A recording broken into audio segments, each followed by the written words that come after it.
안녕하십니까 시청자 여러분. 오늘 자평명리 8자명리학 12번째 시간입니다. 지난 시간 그 11강에서 이제 제가 그 강약 왕세에 대해서 여러분들에게 좀 팁을 드렸던 것 같습니다. 육신이라는 것은 그 강약을 판별하는데 몹시 유용한 도구로 쓰이고, 또 육신에서 분화된 십성은 이제 세왕을 가리는데 이제 쓰는 그 개념의 용어다라는 거 이렇게 설명드렸던 것 같아요. 청대 그 심효첨이라는 명리의 대가죠. 이분은 뭐 진사라는 이제 벼슬을 지내신 분인데, 그분이 이제 자평진전이라는 이제 저술을 남겼습니다. 그래서 이제 소위 이제 팔자학 신법, 그러니까 지금 현재 공부하는 그 자평명리의 3대 텍스트는 우리가 적천수, 자평진전, 난강망, 그러니까 궁통보감이라고 하죠. 그래서 이렇게 세 권을 들 수 있는데, 그 자평진전을 저술한 분이 이제 심효첨이죠. 그 자평진전의 논용심편에 서도에 보면은 이런 말이 있습니다. 금인부지명리, 요즘 인사들이 명리를 잘 모른다. 뭐 좀 쉽게 얘기하면 요새 애들이 명리를 잘 몰라, 이렇게 얘기하고 있습니다. 그리고 뭐라고 얘기하고 있냐면 견하수 동수, 그러니까 하수, 여름의 물, 또 동화, 그러니까 겨울의 불, 이걸 보면은 불문유무, 통근, 그러니까 통근이라는 것을 묻지도 않고 그냥 신약이라고 한다. 이게 무슨 말이냐면, 자, 하수, 그러니까 4월이나 5월에, 자, 팔자 8글자 중에서 이렇게 계절, 여름에, 하절에 태어난 임이나 개수, 이런 걸 보면은,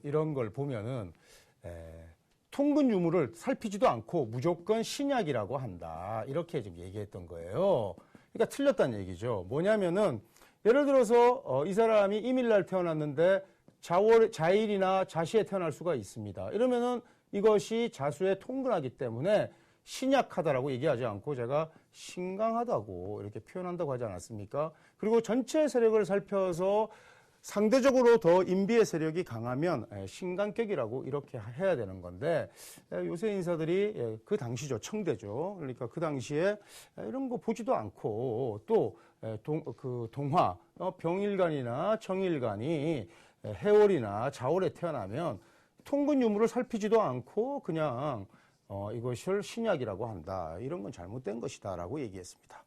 그런데 아이러니하게도 제가 2000년도, 그러니까 밀레니엄 시대 초입에 이 역학계에 제가 등장을 했는데, 그때도 똑같은 그런 오류들을 범하고 있었어요. 그러면 이게 뭘 의미하느냐? 자평진전이라는 책을 읽지 않고 있다는 얘기죠. 뭐 간단하게 얘기해서. 이 많은 우리나라의 수렵에 종사하시는 분도 몹시 많고, 동호인들도 몹시 많습니다. 그런데 그 팔자의 텍스트 중에, 3대 텍스트 중에서 그래도 가장 그 오행 입법 체계에서는 오소독스하고 아주 이렇게 그 읽기가 좀 비교적 수월한 그런 고서인데도 자평진전을 제대로 읽은 사람이 없었던 겁니다. 제가 그 2001년도에 발표했는데, 그 적천수 서머리라는 책을 제가 이제 발표하는데, 이때 그 적천수 서머리라는 책을 쓸 때 그 그러니까 설하고의 부옥용신 체계하고 심효첨의 그 자평진전의 이제 격국용신, 좀 제가 편의상, 그 다음에 이제 설하고의 이제 부옥용신 체계, 이러한 것들을 잘 이렇게 좀 조화시켜서 한 권으로 좀 이렇게 간략하게 정리한 책이 적천수 서머리라는 책이었는데, 그 책을 가지고 제가 그 2003년도에 그 대만에서 그 적천수 조교라는 것으로 제가 출간했다고요. 그래서 대만의 그 무릉출판유한공사라는 데는 쉽게 얘기해서 그 본토 역학의 그 종주국이 갖고 있는 그런 그 과거 고서들을 이렇게 그 근대 명리대가들이 이렇게 주해한 그런 책들을 그 구비하고 있는 역서 전문 출판사인데, 그 역서의 출판사로서 아주 그 권위가 있죠. 그래서 그쪽에 이제 제가 그 적천수 조교를 출간하면서 우리의 그 오리지널리티를 이제 이렇게 좀 선보인 겁니다, 세계시장에. 그 다음에 이제 제가 뭐 필살기나 이런 걸 통해서 조금 더 이제 좀 진화시켜 와서 근래에 이르기까지 사실 그 명리학문의 굉장히 그 학문적 진화를 이룬 셈이 되었습니다. 그래서 그 초기 저작하고 후기 저작은 조금씩 그러니까 초기 저작의 오류를 진단해서 후기 저작에서 보정하는 그런 그 그러니까 이론이 좀 맞지 않는 그런 부분이 있긴 있습니다. 그래서 제가 좀 단기간 내에 많은 조사를 했기 때문에 어쨌든 그 심효첨이가 그렇게 얘기했던 금인부지명리라고 해서 서술했던 부분을 그 적천수 서머리에서 2001년도에 제가 그 식구를 제가 그대로 그 문장을 제가 그렇게 인용하면서 통근이라는 테마부터 해서 제가 정리하고 있습니다. 그래서 그 통근이라는 개념을 알면 팔자의 강약 구분은 몹시 간단해지는 겁니다. 그러니까 굳이 8글자 전체를 보는 게 아니라 팔자에서 드러난 천간 4글자가 어떤 세력을 지니고 있느냐를 살피면, 물론 지지 그 글자도 자체적인 힘이 있지만 천간의 글자가, 통근한 천간의 글자가 가장 강한 힘을 갖고 있기 때문에 그 상태를 파악해서 인비, 육신에서 인이나 비, 인비의 세력이 강하면 신간격, 식재관의 성분이 강하면 신약격이 되는 겁니다. 그 다음에 이제 인비가 상대적으로 강하고 식재관이 상대적으로 약하면 이것을 우리가 신간격이라고 하는데, 식재관의 세력은 전혀 보이지 않고 인비로만 가득 차면 이것을 그 강왕격 또는 그 종간격 이런 말 쓰거든요. 원래 종간격이란 말은 그 고세는 없는 표현입니다. 종왕명 이래서 이때는 오히려 강해도 그 강한 세력을 쫓아갈 수밖에 없고, 또 팔자에 식재관으로만 가득 차고 인비의 세력이 아예 보이지 않으면 종명이라고 해서 뭐 종아, 종재, 그 종살 뭐 이런 명으로 해서 그런 그 종명으로 구분하기도 합니다. 이런 외격 체계 이러한 것들은 지금 여러분들에게 자세하게 설명하기는 지금 아직 그 단계가 아닌 것 같고요. 하지만 다음 단계 학습을 하기 위해서 제가 미리 말씀드리는 거예요. 그래서 여러분 지난 강의를 좀 상기해 보면은 정신기 삼자 이런 말 제가 말씀드린 적이 있거든요. 이때 얘기하는 그 정기라는 것이 인수를 의미하는 겁니다. 그 다음에 정신기 삼자에서 신은 식재관 3글자를 우리가 신이라고 합니다.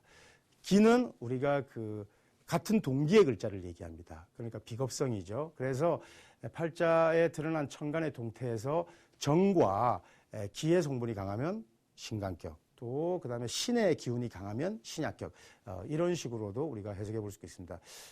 격국의 명칭이라든지 이제 주로 자평진전에서 다루는 격국 성패라든지 이러한 것은 그 십성이라는 그 개념을 알아야 우리가 그 이제 격국, 그 팔자의 그릇인 정의하는 그런 격국 명칭을 본격적으로 붙일 수 있습니다. 그래서 이제 팔자를 나열하고 이 팔자는 뭐 정관패인격이다, 또는 뭐 식신생재명이다, 또는 뭐 편인투식명이다, 이런 식으로 명칭을 붙이는데, 그 명칭 붙이는 것만 봐도 이 사람이 팔자를 제대로 된 과정을 거쳐서 공부했는지 안 했는지 알 수 있죠.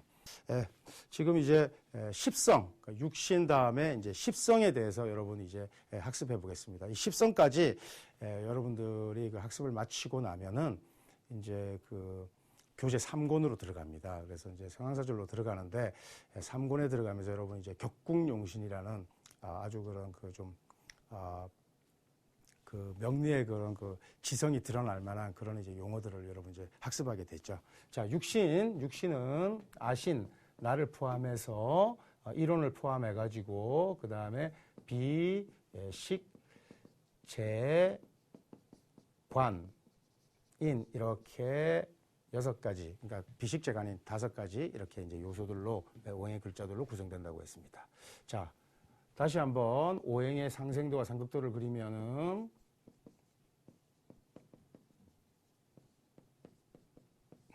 자, 같은 내가 이제 예를 들어서 뭐 갑목이나 을목일, 일단 갑목일주로 우리가 내가 갑일날 태어났다고 일단 보는 겁니다. 갑일날 태어났으면 같은 목의 글자, 갑목이나 을목의 글자들은 비고, 식이고, 재고, 관이고, 인수가 된다. 이렇게 제가 이제 얘기를 했는데, 자, 일단 이론이 갑목이라고 일단 우리가 가정하고, 자, 이렇게 갑이든 을이든 같은 목의 글자는 우리가 이제 비라고 이렇게 했습니다. 정확하게 이제 이것은 우리가 육신이니까 비신이라고 이렇게 우리가 얘기해야 되겠죠. 근데 이제 다시 이것을 음양을 이제 배합해서 갑목이 있을 수도 있고 을목이 있을 수도 있습니다. 그래서 이론과 똑같은 음양의 글자면서 동일한 오행일 때, 동일한 오행이지만 음양이 다를 때 이것이 이제 2가지 성분으로 나누어지는데, 이것은 그 우리가 그 뭐라고 하냐면은 비견이라고 합니다. 비견. 그러니까 어깨를 서로 견주는 나와 같은 형제 같은 거죠. 형제 같은 건데, 다른 말로는 그 불록이라고 합니다. 불록. 그래서 또 형제는 이런 겁니다. 예를 들어서 형제가 많은 사람이 좋습니까? 형제가 없는 사람이 좋습니까? 경우에 따라서 좀 다르겠죠. 예를 들어서 뭐 어릴 때 독자로 큰 아이들은 좀 외롭습니다. 그래서 이렇게 뭐 형이나 누나나 이렇게 있는 경우를 더 좋아하죠. 또 어떤 경우는 굳이 형제가 아니라 친구를 의미하기도 합니다. 그래서 이렇게 팔자에 이렇게 비라는 성분이 많고 이런 비겁이 같은 동기오행의 글자가 많으면 친구들이 좀 많은 경향이 일단 있습니다. 그리고 그 친구들이 득이 되느냐 아니냐의 문제는 또 이제 별도의 문제고요. 그래서 형제가 없는 사람은 형제가 있기를 바라지만은 또 형제가 많이 자랐던 많이 이렇게 해서 이렇게 먹을 것도 같이 혼자서 다 독식하지 못하고 나눠 먹어야 되고, 또 뭐 옷도 이렇게 물려받고 입어야 되고, 이런 친구들은 또 그냥, 독자들이 더 좋게 보일 수도 있죠. 그래서, 예를 들어서 이 같은 성분은, 예를 들어서 팔자가 신강하면은 이런 비나 인의 세력이 강하기 때문에 이런 성분들이 좀 불필요하고 다른 성분들이 좀 필요한 겁니다. 이때는 이러한 것들이 이렇게 희신이 아니라 발할 희자, 기쁠 희자. 그래서 희신이 아니라 기신으로 작용하기 때문에 형제나 동료가 내 밥그릇을 뺏어가는 그런 피해를 주는 존재가 되기도 하죠. 그래서 형제의 덕이 있다 없다는 일단 1차적으로 구분할 때 이 팔자가 신약하면서 이런 성분들이 있으면 이런 성분들을 희신으로 쓰는 겁니다. 그러면은 형제의 덕이 두텁습니다. 팔자명리에서 말하는 육친의 덕이나 인덕은 그 의미가 아주 명쾌합니다. 그러니까 주로 물질적 수에 포커스를 맞추는 겁니다. 그러니까 그 사람으로부터 내가 금전적 이익이나 물질적 보상을 받는 것을 의미합니다. 그래서 형제의 덕이 있다 이러면은 형제로부터 물질적 원조를 받을 때 형제 덕이 있다라고 하는 거지. 형제의 교양이라든지 도덕이라든지 지성 이러한 것들이 현출하다고 해서 형제 덕이 있다 이렇게 얘기하지는 않거든요. 그래서 아무리 집안에 잘난 형제가 있어도 그 형제한테 한 푼 도움 받은 것도 없고 연락도 별로 하지 않으면은 형제 덕이 있는 거 아닙니다. 어쨌든 신약한 명이면 이러한 것들이 희신이 되겠죠. 그래서 좋게 작용할 때도 있고 또 록을 서로 나누는 거죠. 그러니까 내 몫을 서로 나누는 상대가 되어가지고 불록이라는 말 자체는 꼭 부정적인 의미는 아닙니다. 하지만 내가 약할 때, 내가 위기에 처했을 때는 형제들이 힘을 합해서 나를 도와주기 때문에 든든한 운이 되기도 하고 또 그러한 위기 국면이 아닐 때는 내 밥그릇을 서로 나눠 먹어야 되니까 좀 성가신 존재가 되기도 하는 거죠. 그래서 그것은 팔자에서 신강하냐 신약하냐를 가지고 이런 비겁성이 좋냐 나쁘냐인데 이때는 굳이 간목이 좋냐 을목이 좋냐 이렇게 나누는 것은 아닙니다. 그런데 그것이 바로 이렇게 육신을 가지고 강약을 판별해서 희귀신을 구분하는 용법인데 이렇게 십성으로 분할했을 때는 조금 다른 의미가 있습니다. 을목은 비견이라는 말을 쓰지 않고 음량이 다르기 때문에 겁재라는 말을 씁니다. 이 겁이라는 말이 벌써 좀 부정적인 의미를 담고 있습니다. 겁이라는 것은 겁탈하거나 뺏는 것을 의미하거든요. 그러니까 재물을 빼앗아가는 신이다 이 뜻입니다. 그러니까 비견보다는 이 겁재라는 글자는 훨씬 더 좀 무서운 글자가 되는 겁니다. 그러니까 간목의 입장에서는 간목이 일단 바람직하지 을목이 있는 것은 내가 신약격일 때는 간목이나 을목을 불문하고 이것을 희신으로 삼아서 부호경신으로 삼을 수가 있지만 이렇게 십성으로 분화해서 보았을 때는 을목이라는 겁재 성분이 갖는 특유의 그런 특성이 나타나는 겁니다. 자, 겁재라는 것은 물론 겁재라는 의미는 재물을 겁탈한다고 해서 좀 일견 부정적인 의미를 갖지만 이렇게 양면이 있다라고 제가 항상 얘기했는데 겁재가 있는 사람은 우선 팔자에 이런 겁재라는 성분이다. 예를 들어서 간목일주에 태어난 사람이 을목을 보았거나 또는 임일날 태어난 사람이 개수라는 성분이 있거나 또 병일날 태어난 사람이 정화라는 이런 똑같은 오행의 글자가 있으면서 음량이 다른 글자가 있으면 이 겁재의 성분의 특질이 나타나는데 재물을 빼앗으려고 하는 기질이 나타나죠. 그게 보통 투기심으로 나타납니다. 투기심. 그래서 아주 부정적으로는 이런 뭐 도박이라든지 이러한 데도 관심을 갖고 또 예를 들어서 도벽으로 나타나기도 하죠. 하지만 투자를 하고 요즘 뭐 사실 투자와 투기의 경계가 모호한데 이런 뭐 부동산이라든지 뭐 투기가 될 수도 있고 또 투자가 될 수도 있습니다. 또 이런 뭐 주식이라든지 이런데 이렇게 굉장히 관심을 갖고 그렇게 해서 운이 좋을 때는 이렇게 유동재 돌아다니는 그 재물을 크게 탈취해서 일시에 이렇게 뭐 신흥 귀족군이 되는 큰 부자가 되는 이런 사람들이 이런 겁재 성분이 있는 겁니다. 그렇게 보면 좋죠. 하지만 그 운이 저조할 때는 이 겁재 성분으로 인해서 그냥 인생을 망치는 겁니다. 그러니까 재물을 잃을 때 크게 잃는 겁니다. 그러니까 재물을 내가 벌 때는 마치 재물을 겁탈하듯이 이렇게 큰 재물을 취하기도 하지만 운이 나쁘면 큰 재물을 겁탈당하듯이 잃어버리는 겁니다. 그래서 그 재산실이나 재축적이 이렇게 아주 이렇게 계속 빈번하게 이렇게 교차되는 그런 상황의 특징이 있죠. 그래서 부자였다가 또 가난뱅이가 됐다가 부자가 됐다가 아주 다이내믹한 인생을 사는데 이런 사람들의 팔자에는 이런 겁재라는 성분들이 있습니다. 그래서 겁재라는 성분이 있기 때문에 그런 성향이 나타나는 거죠. 그래서 이런 성분이 있으면 좋다, 나쁘다의 문제는 아닙니다. 그것이 가급적이면 희신이나 길신으로 작용을 하고 있으면은 그 겁재라는 성분으로 인해서 부자가 되기도 하고 하는 거니까요.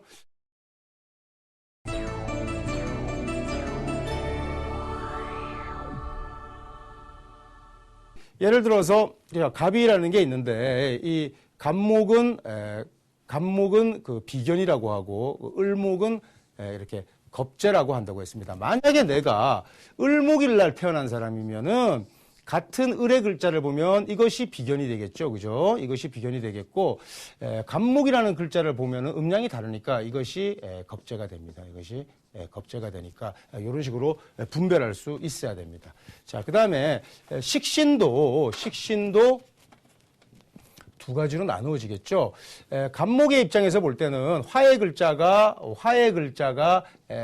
식신이 되는데 이 화의 글자가 병의 글자가 있고 병화가 있고 정화가 있을 겁니다. 이렇게 해서 이것은 양화니까 이런 갑목하고 음양이 같습니다. 같으면서 나를 그러니까 내가 생하는 생하자가 되죠. 내가 생하는 글자. 또 나의 기운을 설하는 글자인데 이 병화가 되는데 요 같은 글자를 식신이라고 합니다. 식신. 자, 식신은 듣기만 해도 좀 기분이 좋은 글자죠. 이런 식신의 성분이 있으면은 이 사람은 평생에 그 의식이 좀 보증되고 의식의 구애를 받지 않습니다. 그러니까 우리가 먹고 그 기본적인 의식주를 해결하기 위해서는 어떻게 해야 될까요? 가만히 뭐 집에서 누워서 게으르게 빈둥빈둥 이렇게 뭐 뒹굴고 있으면 먹을 게 생깁니까? 그렇지 않잖아요. 그죠? 그러니까 좀 움직여야 되는 겁니다. 그래서 내가 움직이고 활동해야 되는데 그러면 내 힘을 좀 소모해야 되죠. 그래서 목생화, 내 기운을 좀 소모시키면 먹을 게 생긴다라는 그런 원리입니다. 그런데 이 정화라는 성분이 있는데 음양이 다르면 요것은 상관이라고 합니다. 조금 부정적인 의미가 많이 담겼습니다. 관을 상하게 한다. 관록을 해친다. 이런 말이 되는 겁니다. 그래서 상관 성분이 있으면은 좀 상관이라는 이 성분이 있으면은 관을 해치는 그런 상황이 나타나죠. 관이라는 것은 우리가 관록을 의미하니까 남자의 팔자에 그러니까 이제 우리 건조에 남자의 팔자에 상관이라는 성분이 있으면 관을 해치니까 직장을 그만둔다든가 이런 상황이 나타날 수 있죠. 또 관이라는 것은 나를 억압하고 제어하는 성분이니까 이런 상관의 성분이 강하면 개성이 아주 뚜렷하게 드러나면서 하극상의 상황을 연출하기도 하는 거죠. 정의라는 것을 규정하는 것은 사실은 절대적 정의를 규정하기가 좀 쉽지는 않은데 물론 절대선의 개념은 있죠. 하지만 관이라는 성분이 강한 사람은 조직에 좀 더 잘 적응하고 잘 순응하는 편이고 이런 상관이라는 성분이 강한 사람들은 좀 비분간계심이 더 있죠. 그래서 윗사람을 이렇게 좀 속된 말로 치받기도 하는 그런 상황이 있는 겁니다. 뭐 또 간단합니다. 이런 관이라는 성분은 나를 이렇게 제압하는 요소인데 이 관이라는 성분이 강한 사람들이 보통 조직에 잘 순응하고 그래서 관록이 바라니까 착실하게 이렇게 승진해서 고위직까지 이렇게 무난하게 오르는 경우가 많죠. 이 관이라는 글자가 아주 건전하게 자리 잡으면. 근데 이 상관이라는 것이 있으면은 도중에 낙직하는 그런 경우도 있고 그 여러 가지 문제를 야기할 수 있습니다. 이 관을 상하기 때문에. 물론 이 상관이나 성분이 있기만 한다고 해서 그런 게 아니라 아까 제가 지난 시간에서 제가 말씀드렸다시피 상관이라는 성분이 이렇게 왕하거나 강한 세력으로 자리 잡으면 그런 현상이 이제 두드러지죠. 물론 장점도 있습니다. 상관성이 있으면은 그 봉사심이 있습니다. 그리고 그 의리가 있습니다. 그리고 약자를 돌보는 경향이 있습니다. 상관이요. 그러니까 그 어떤 조직에서 정상적인 이런 그 진로와 그 등급을 거쳐서 이렇게 고위직까지 오른 분들은 상관성이 상대적으로 좀 이렇게 없는 거죠. 그리고 언행이 아주 그 언변이 뛰어납니다. 직고능변, 뜻도 고상하고 말도 잘합니다. 대신에 실제적 성과는 잘 못 냅니다. 이런 사람들이. 그러니까 말 잘하는 사람들은 실제적으로 그렇게 성과를 잘 내지는 못하는 그런 또 특징이 있어요. 그래서 어쨌든 식신과 상관인데 한번 갑목 입장에서 한번 무령으로 한번 생각해 보자고. 자, 갑목을 우리가 등나, 소나무에 우리가 비유해 봅니다. 병화가 있다고 하면은 물론 목생화 해가지고 내 힘을 좀 빼지만은 이 병화는 뭡니까? 양광, 태양입니다. 그래서 아니 나무가 생장하려면은 태양이 양광 잘 비춰줘야 되잖아요. 그러니까 같은 화라고 해도 별로 그렇게 내 힘을 소모시킬 일이 없는 겁니다. 그러니까 이 식신이라는 것은 내 힘을 덜 소모시키면서 먹을 것을 구하는 거니까 좀 긍정적인 그런 작용을 하죠. 대신에 상관이라는 성분은, 정화라는 성분은 모닥불을 지핀 양상 같은 겁니다. 유신유화라고 해서 이것을 장작에 비유하고 사목이죠. 패가지고 장작에 비유하고 여기에 불을 붙인 겁니다. 불을. 그러면 이 갑목이 어떻게 되겠습니까? 잿더미로 변하지 않겠습니까? 그러니까 내 힘의 소모가 몹시 심한 겁니다. 내 힘의 소모가. 그래서 상관이라는 성분이 강하면 내 힘을 너무나 많이 빼기 때문에 극심한 소모가 있습니다. 그래서 뭐 건강이라든지 이런 데도 좀 주의를 기울여야 되겠죠. 자, 여러분 육신분할 오행의 생각, 육신분할을 할 때 제일 처음에 제가 관이라는 것은 나를 통제하기 때문에 여명에서는 그 관이 부성, 그러니까 관이라는 성분이 부성, 남편이라고도 했습니다. 남자에게는 뭐 관록이기도 하고 자식이기도 한데요. 그래서 여명에서는 이 관이라는 성분이 부성, 남편을 의미하고요. 그 남자의 명에서는, 남명에서는 이 관이라는 성분이 자식을 의미합니다. 자식. 그래서 이 자식을 놓으면은 그 자식을 이제 부양해야 되고 그렇기 때문에 자식에 의해서 남자는 속박당하는 인생을 살기 때문에 육친으로 보면 자식이 관이라고 했습니다. 그런데 이 관을 해치는 성분이 상관입니다. 자, 갑목에서 이 정화가 자, 관이라는 성분이 뭐냐면은 금이지 않습니까? 그죠? 나를 극하는.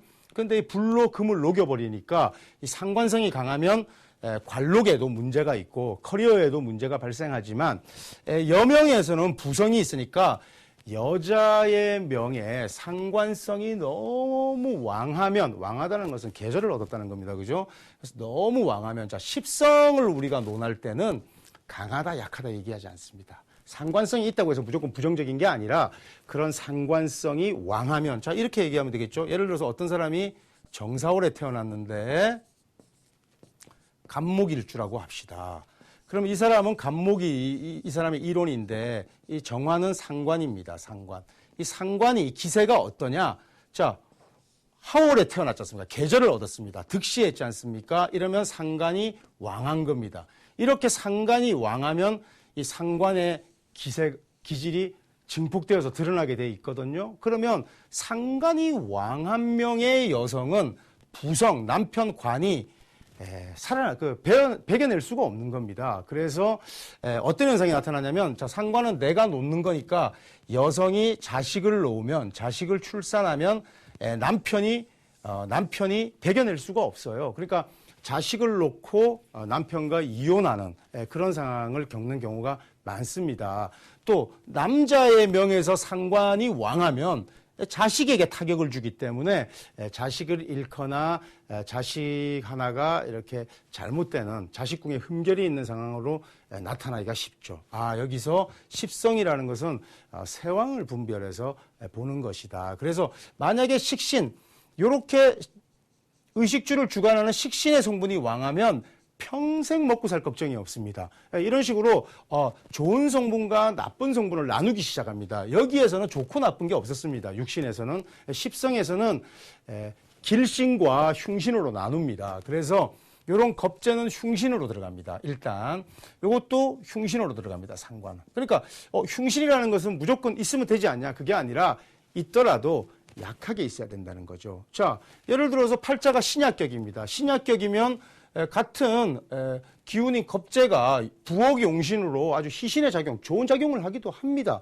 그럼에도 불구하고 이것을 흉신이라고 제가 이렇게 규정하는 것은 십성법에서 이렇게 흉신으로 규정된 것은 일단 왕하게 드러나면 일단 반드시 그 불우한 전조가 나타나게 되어 있다는 거죠. 그래서 사실은 이 십성의 세왕을 가리는 것이 팔자의 그 원칙입니다. 그러니까 이렇게 시작하고 나서 부엌체계로 공부를 해야 되는데 그런 그 십성세왕 같은 그런 그 팔자의 원칙이나 정석이 이렇게 그 제대로 학습되지 않은 채 부엌체계로 갔기 때문에 명리가 아직 그렇게 그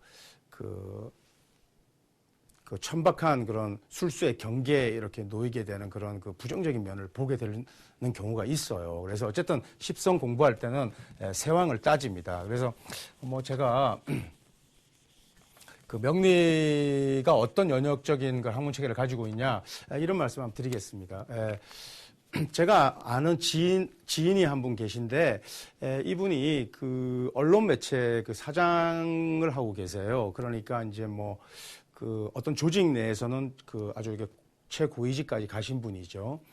그런데 이분은 그 큰어머니 밑에서 그 공부를 했다고 합니다. 그 집안에 그 이제 그 아버지의 부친의 형이죠. 그러니까 큰아버지, 그러니까 큰어머니 슬하에서 이제 공부를 했는데 이 큰어머니가 얼마나 그 자녀 교육에 열정적이었냐면은 당신 자식들 삼형제를 공부시키는 걸로 그치지 않고 집안의 부흥을 깨하기 위해서 그러니까 사촌들, 그러니까 그래서 모두 그 집안의 9형제들을 그러니까 뭐 초등학생, 중학생, 고등학생 전부 다 이렇게 집으로 모아서 9명을 한 방에 넣고 공부를 시켰다고 합니다. 그래서 그 사촌까지 통틀어서 9형제가 다 출세를 했다는 거예요.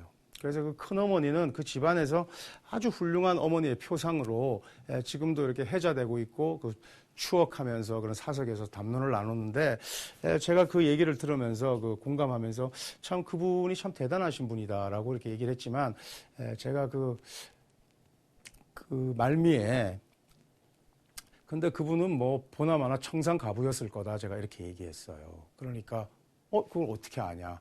그거 당연한 겁니다. 예를 들어서 그 현출한 자식, 너무 이 자식 교육, 그러니까 예를 들어서 그 어머니의 팔자를 보면은 이렇게 식상성, 특히 상관성이라는 식상성이 몹시 왕했을 겁니다. 그러니까 내가 이렇게 놓는 성분이 몹시 왕했다는 것은 굉장한 그 자식들이 귀자임을 보증하는 형국이고 또 그 자식들이 아주 현출하게 아주 이렇게 되는 겁니다. 그런데 자식 하나는 잘 되고 자식 하나는 평범하고 자식 하나는 우매하고 뭐 이 정도 이렇게 되어야 이것이 평범한 것인데 삼형제가 다 현출하게 출세를 했다.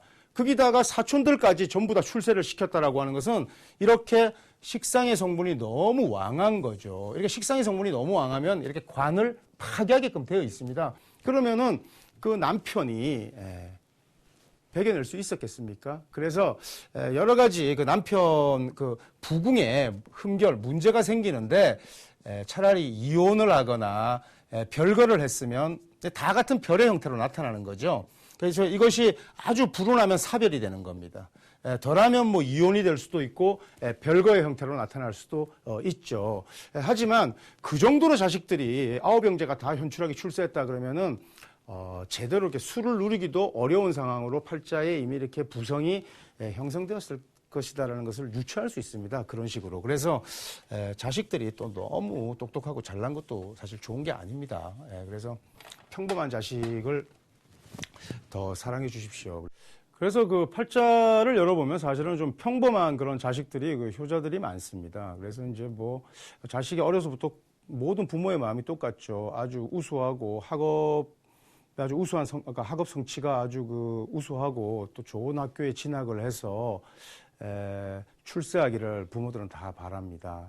그러나 자식의 덕이 있냐 없냐의 문제하고 그 자식이 귀자냐 현출하냐의 문제는 또 다른 겁니다. 그래서 뭐 예를 들어서 자식이 아주 공부를 잘해가지고 뭐 외국의 뭐 유수한 대학에 가서 또 공부하고 거기서도 또 특출나면은 거기서 그 학위를 받고 그쪽에 그 현지의 그 강단에서 그 교직 생활을 하는 겁니다. 그러면은 뭐 부모하고 같이 살 그 시간이 별로 없죠. 그럼에도 불구하고 그 자식의 팔자의 그 인수라는 성분 또는 뭐 재라는 그 효자의 명도 이미 정해져 있는데 그런 성분이 강하면은 부모를 모셔와서 살거나 아니면은 부모의 곁으로 돌아오겠죠.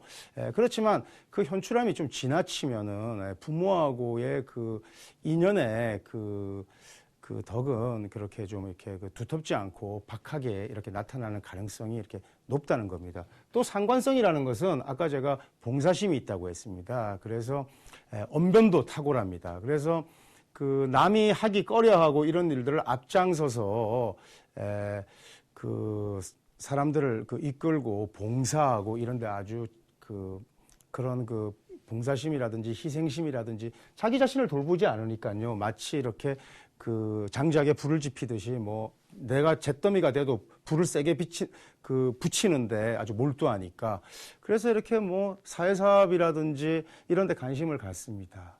그래서 뭐 예를 들어서 요즘 난민들 많죠. 또 뭐 아프리카에 보면은 기아나 고아들 많죠. 그런데 아주 이렇게 그 구호사업에 몰두하시는 분들이 있거든요. 그게 다 상관성입니다. 좋고 나쁘고 양면들이 다 있는 겁니다. 그래서 지나친 그런 그 봉사심이나 또 어머니가 자식 교육에 너무 열정을 들이는 것도 자식 교육에 관심을 보이는 그런 어머니들 좋죠. 하지만 지나치면은 좀 문제가 있다. 하지만 팔자가 그렇다면은 그것도 팔자 소관의 문제니까 저는 그것을 뭐 비난하고 싶은 생각은 전혀 없습니다.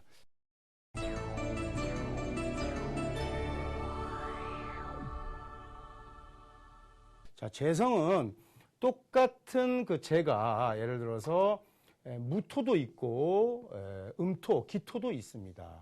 무토도 있고 기토도 있는데 이 무토는 음양이 같습니다. 그래서 이것은 우리가 편재라는 말 씁니다. 이제 편재, 좀 지우친 편재라는 말을 쓰고 음양이 다르면 정재라는 말을 씁니다. 자, 원래 음양이 같아서 좋은 것은 이렇게 식신같이 내 힘을 뺄 때는 음양이 같은 게 좋지만 그 외에는 음양이 서로 달라야 화합하고 좋은 거잖아요. 그죠? 그래서 이 비겁과 식상에서는 음양이 다른 것이 굉장히 부정적인 요인으로 나타나는데 이 재관인에서는 음양이 서로 달라야 음양이 화합하는 측면이 있기 때문에 좀 더 그 안정성을 추구하게 됩니다. 그런데 재물이라는 것은 이렇게 차곡차곡 이렇게 그래서 이것을 이제 우리가 차곡차곡 모아서 저축하는 재산 같은 것을 우리가 정재라고 하고 그러니까 돈을 잘 모아서 부자가 되는 거죠. 알부자가.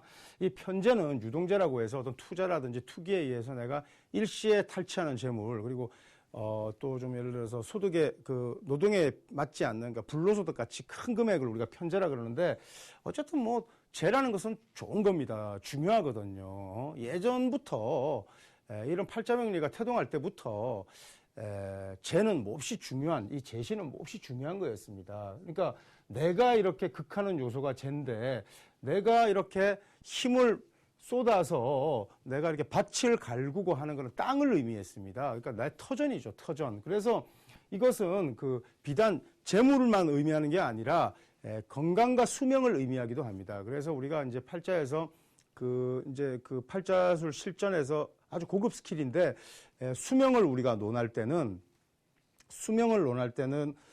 그 팔자에서 그 재신의 동태를 살피는 주안에서 살피는 수법이 있습니다. 또 여기 명리 동호인 분들은 뭐 오불언이라 해가지고 명리를 공부하는 사람들이 얘기해서 되지 않을 일이 있다. 첫째, 신에 대해서 얘기하지 않는다. 둘째, 뭐 수명에 대해서 얘기하지 않는다. 또 재물에 대해서 얘기하지 않는다. 뭐 이런 식으로 해서 5가지 명리학자나 이런 술가가 금기해야 될 그럴 그 경계를 그 오브론이라고 해서 이렇게 경계했던 그런 선학들의 그 지침이 있었죠. 가르침이 있었는데 그 5가지는 얘기하지 말란 얘기입니다. 그러니까 제일 처음에 얘기하지 말는 거는 불언신, 신에 대해서 얘기하지 말라는 겁니다. 뭐 좀 어려운 얘기인데 또 불언, 그 다음에 뭐 수에 대해서 얘기하지 말라는 거야. 수명에 대해서. 그 다음에 뭐 재물을 얘기하지 말라고 이렇게 얘기했는데 저는 이거 좀 그 납득하기 어려운 얘기입니다. 뭐 그러면 수명도 모르고 재물도 모르고 어쨌든 뭐 그거는 지금 얘기할 바가 아니고 오브론이라는 것은 그것은 뭐 어떤 차원에서 경계를 한 건지 모르겠지만은 모르니까 얘기를 못 하는 거지. 알면은 얘기해야죠. 특히 오브론의 뭐 재산을 얘기하지 마, 물질을 얘기하지 마라. 말도 안 되는 얘기입니다. 그래서 그 부명과 빈명을 가리는 아주 척도가 되기도 하고 이것은 그 건강과도 수명과도 의미가 되기 때문에 몹시 중요합니다. 그래서 이렇게 치우친 것은 일견 그 부정적인 의미를 담고 있기 수도 있겠지만은 재물이라는 게 워낙 좋은 거니까 그 편재나 정재나 다 같이 이것은 길신으로 들어갑니다. 네, 그래서 재신은 다 길신이다. 자, 관은 관록입니다. 그러니까 내 직이라든지 내 명예를 주관하는 그런 아주 중요한 성분인데 요것도 음양이 예를 들어서 경금과 신금이 있는데요. 이 경금만 이렇게 있으면은, 이렇게 음양이 같으면은, 이것은 나를 좀 지나치게, 나를 극하는 거예요. 그러니까 우리가 이 소나무로 간목을 장작으로 비유하면은 이 경금은 도끼에 비유됩니다. 도끼는 뭐 장작을 사정없이 후려쳐서 패대기 치죠. 그래서 요것을 너무나 이 관이 무서운 거예요. 그래서 요것을 우리가 편관이라고 합니다. 편관이라고 하는데, 예를 들어서 같이 나를 제압하는, 나를 극하는 악극신이라고 해도 음양이 서로 다르면 음양은 합하는 기울이 있기 때문에 이것은 정관이라고 합니다. 그래서 이 정관은 길신으로 편관은 흉신으로 분류됩니다. 그래서 팔자의 정관이 왕하면 이걸 관왕이라고 이렇게 표현하겠죠. 왕하면 이 사람의 직책이나 출세는 보증된 국면으로 일단 보면은 십중발구 통하기 마련이고요. 이런 편관이 강하면 좋을 수도 있고 나쁠 수도 있습니다. 그러나 이것이 너무나 이게 힘이 강하기 때문에 살이라는 표현을 씁니다. 그래서 살이 일단 왕하면 그 팔자는 고통스럽습니다. 그러니까 일단 나를 치는, 나를 극하는 존재가 강하기 때문에 내가 비록 이렇게 무조건 칠살이 왕하다고 해서 뭐 팔자가 아주 나빠지는 건 아닙니다. 이것을 이제 그 우리 격국용신에서 이제 순용, 역용 이런 표현을 써가지고 칠살이 왕해도 나를 돕는 인수가 있으면은 뭐 살중폐인격으로 팔자가 성격되어서 기격을 짜니까. 다만 그래도 일단 살이 왕하면 최소한 몸이라도 아프고 약하기 마련입니다. 그러니까 흉신의 위력은 있죠. 그래서 이런 것들이 왕하면은 좀 곤란해집니다. 그 다음에 이제 마지막으로 인수가 있는데 이 인수는 편인과 정인으로 나누어집니다. 이제 여러분 조금 익숙해지면은 편인이라는 것은 음양이 서로 같은 거겠구나. 그러니까 음양 불배합이라 그럽니다. 그러니까 음양이 서로 달라야 조화되지 않습니까? 그죠? 일음 일양. 그런데 음양이 서로 다르면은 같으면은 그 음양 불배합이라 그래가지고 무정한 관계라 그러죠. 무정한 관계. 그래서 이렇게 편인이라는 것은 같은 수의 글자인데 임수가 되면은 편인이 됩니다. 임수가 되면 편인이 되고요. 정인은 개수가 됩니다. 그래서 개수가 되면 음양이 다르면 이렇게 정인이라 그래가지고 요 두 가지를 이제 그 효신, 그러니까 이제 이것을 그 편인은 이제 좀 부정적인 그런 상황을 이제 그 야기시키기도 하는 성분, 같은 나를 돕는 모친의 성정이지만 인수는 뭐 너무 좋은 거죠. 그래서 만약에 이 인수라는 성분이 인왕하면은 학업이 아주 우수한 사람입니다. 또 육친으로 인수는 어머니잖아요. 그죠? 그래서 어머니가 내 학업에 몹시 관심을 가졌고 자애가 넘쳤던 사람이고 영향력을 나에게 많이 끼친 사람이 보통 학업이 아주 우수하게 되어 있습니다. 이런 질문을 할 수 있죠. 우리 모친은 생계 분주해서 나 전혀 돌보지 않는데도 내가 몹시 그 공부를 잘했고 내 개천에서 용난 사람이다.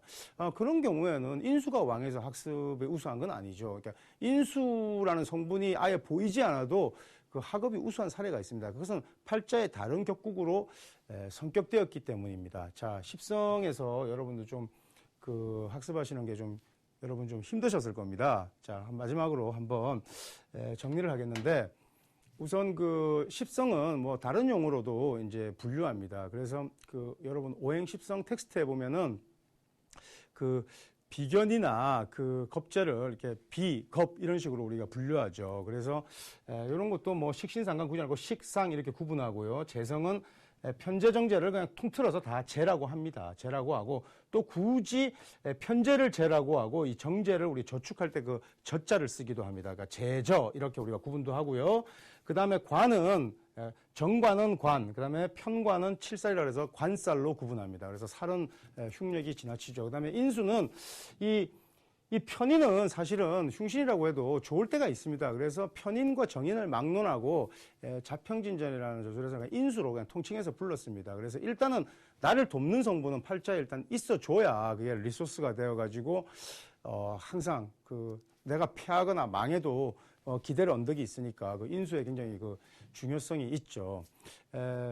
다음 시간이 이제 그 13강째인데 다음 시간에 그 제가 바치프리머 2권 오행십성 책을 전반적으로 제가 그 개관하면서 일단 2권의 학습을 마무리 짓도록 일단 하겠습니다. 그래서 여러분 지금 육신, 십성 이런 것들이 팔자 이제 공부 단계에서 중급으로 가기 전에 결코 그 만만치 않은 분량이거든요. 그래서 여러분 기억나실지 모르겠습니다만은 여러분 제가 이거 30시간 그러니까 뭐 정확하게 30시간은 안 되죠. 한 30강 정도로 구성된 그런 그 좀 헤비한 강의를 하는데 여러분 3년 학습 이상 효과를 거둘 수 있다라고 제가 말씀드렸어요. 그래서 오늘 1시간 강의한 것만 가지고도 아마 다른 곳에서는 여러분 뭐 한 10시간, 20시간 이렇게 공부해야 사실은 소화될 부분인데 여러분들에게 좀 이렇게 좀 제가 너무 스키밍 하는 게 아닌가 하는 좀 주입하는 게 아닌가 하는 그런 걱정도 됩니다. 하지만 그 계속 반복되고 다시 정리되고 풀어헤치고 다시 제가 정돈하고 이렇게 제가 가르칠 겁니다. 여러분 그 저를 믿으시고요. 그 마음 편하게 가지시고 저는 타고난 재주가 글을 잘 쓰고 그 강의를 잘 합니다. 사실 이게 좀 무지막지한 강의입니다. 이게 이제 뭐 좀 러프하죠. 그냥 제가 제한된 스튜디오에서 일방적인 그런 그 설명을 진행하고 있습니다. 하지만 제가 뭐 그 어떤 뭐 교재를 가지고 자꾸 하나하나 따져가면서 그런 강의를 애초부터 제가 그 지향하지 않았습니다. 그래서 여러분 제가 좀 속도전을 좀 기세를 제가 떨치더라도 여러분 스텝에 맞추어서 차분하게 따라오시면 됩니다. 또 반복하다가 예전에 들리지 않던 것들이 들립니다. 이런 거는 편하기라고 해서요. 외국어 공부하고 비슷합니다. 그래서 자꾸 듣다 보면은 익숙해집니다. 예.